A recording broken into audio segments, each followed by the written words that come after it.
Ito na guys yung, ayun, dapat natin. Okay. Ayan. Ito na po yung, ito po yung ginawa kong fried belly sinigang. Buo po siya yung karne at saka sobrang sarap. Guys, try nyo rin. Mahirap lang gawin kasi ipa-fried mo pa siya tapos igigisa mo siya ulit sa kamatis. Pero sulit naman. Yan.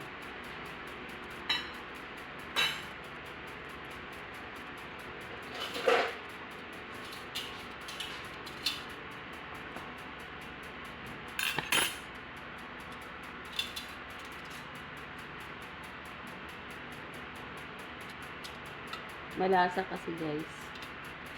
At saka buo pa yung karne, hindi siya durog.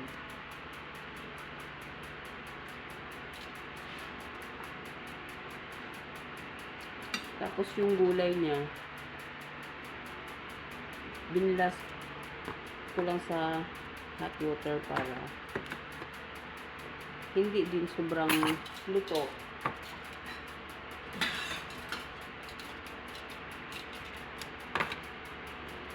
Yan.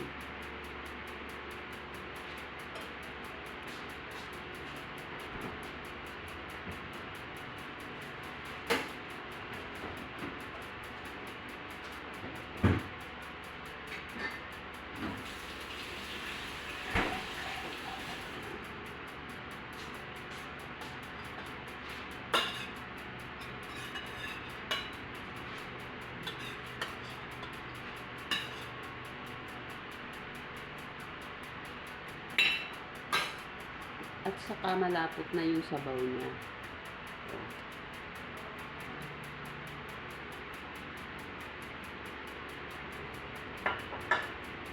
Hindi mo na kailangan maglagay ng pampalapot kasi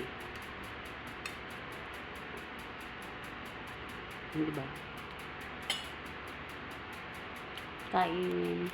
O ayan guys. Di ba? Tingnan mo yung meat niya oh. Buo pa siya. Pero super lambot na gumagalaw na.